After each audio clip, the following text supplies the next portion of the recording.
മികച്ച NABL accredited ലാബുകളുമായി സഹകരിച്ച് premium health ചെക്കപ്പുകൾ affordable നിരക്കിൽ ലഭ്യമാക്കുന്നു. കൂടാതെ ടെലിമെഡിസിൻ സൗകര്യവും. MHL smart labs. കൊടുങ്ങല്ലൂർ അഞ്ചപ്പാലത്ത് CPM ഗൃഹസമ്പർക്ക പരിപാടി നടത്തി. കൊടുങ്ങല്ലൂർ അഞ്ചപ്പാലത്ത് CPM ഗൃഹസമ്പർക്ക പരിപാടി നടത്തി. സംസ്ഥാനതലത്തിൽ CPM നടത്തുന്ന ഗൃഹസമ്പർക്ക പരിപാടിയുടെ ഭാഗമായി CPM അഞ്ചപ്പാലം ബ്രാഞ്ച് കമ്മിറ്റി നഗരസഭാ കൗൺസിലർ അഡ്വക്കേറ്റ് CP രമേശിന്റെ നേതൃത്വത്തിൽ ഭവന സന്ദർശനം നടത്തി. PG സഗീഷ്, അലിമ റഷീദ്, ഉഷ ഗോപി, KL വേണു, സൈദാബി, സബീന എന്നിവർ പങ്കെടുത്തു.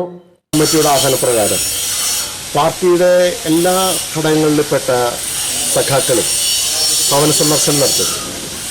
കേരളത്തിൽ അധികാരത്തിലിരിക്കുന്ന ഇടതുപക്ഷ ജനാധിപത്യ മുന്നണി സർക്കാർ 10ാം വർഷത്തിലേക്ക് എടുത്തു. നിരവധി മാറ്റങ്ങൾ നമ്മുടെ സംസ്ഥാനത്ത് ഈ 10 വർഷത്തിനിടയിൽ നടത്തിയിട്ടുണ്ട്.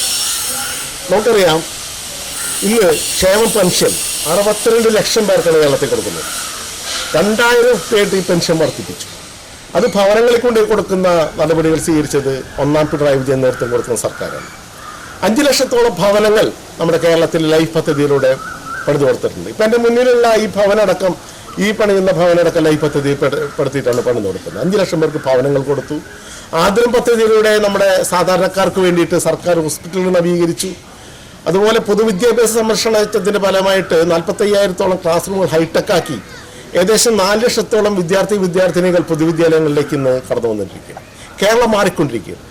ഒരു തുടർ ഭരണം കേരളത്തിലെ ജനങ്ങൾ ആഗ്രഹിക്കുന്നു. അപ്പോൾ ഇതിൻ്റെ ഭാഗമായിട്ട് എല്ലാ ഭവനങ്ങളിലും CPM-ന്റെ പ്രവർത്തകർ കയറിയിട്ട് എല്ലാവരോടും ഭവന സന്ദർശനം നടത്തുന്നു. കാരണം ഇന്ന് കേരളത്തിൽ നടത്തുന്ന ഈ മാറ്റങ്ങളൊന്നും ചർച്ച ചെയ്യുന്നില്ല. ഇവിടുത്തെ മുഖ്യധാര മാധ്യമങ്ങളെല്ലാം ഈ സർക്കാരിനെ ഇഴുത്താനുള്ള പരിപാടികൾ ചെയ്തുകൊണ്ടിരിക്കുന്നത്. ഈ പെൻഷൻ ഈ 62 ലക്ഷം പേർക്ക് പെൻഷൻ കൊടുക്കുന്ന കാര്യമോ 5 ലക്ഷം പേർക്ക് ഭവനം കൊടുത്ത കാര്യമോ ഒന്നും ചർച്ച ചെയ്യുന്നില്ല. കേന്ദ്ര സർക്കാരാണെങ്കിൽ ഒരു വർഗീയതയ്ക്കെതിരെ വിട്ടുവീഴ്ചയില്ലാത്തൊരു നിലപാട് സ്വീകരിക്കുന്നത് കേരളത്തിലെ LDF സർക്കാർ. അതിൻ്റെ ഭാഗമായിട്ട് നമുക്ക് തരാവുന്ന കേന്ദ്രം നമുക്ക് തരേണ്ട ഫണ്ടുകൾ തരാതെ തടഞ്ഞു വയ്ക്കും. അപ്പോൾ ഇതെല്ലാം ജനങ്ങളെ പറഞ്ഞ് ബോധിപ്പിക്കാനാണ് ഇത്തരത്തിലുള്ള ഭവന സന്ദർശനം.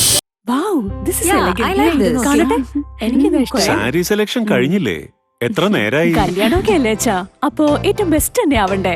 ഇവരെയും കൊണ്ട് കല്യാണ സാരി വാങ്ങാൻ പോകുമ്പോ കാണാം നിങ്ങളുടെ പോക്കറ്റ് കാലിയാവുന്നില്ല. അത് ഉറപ്പല്ലേ? എന്നാലും ഏറ്റവും ബെസ്റ്റ് തന്നെ വേണം. ശരി ശരി അങ്കിൾ, പോക്കറ്റ് ഒന്നും കാലിയാവില്ല. ഏറ്റവും എലഗൻ ബെസ്റ്റ് സ്റ്റൈൽ ആൻഡ് ഡിസൈൻസും കിട്ടും. പക്ഷേ സ്വയംവര സിൽക്സിൽ തന്നെ പോണം. അതിന് ഞാൻ ഗ്യാരണ്ടി. സ്വയംവര സിൽക്സ്, മനസ്സിന്റെ തൃപ്തി ഇവിടെയാണ്.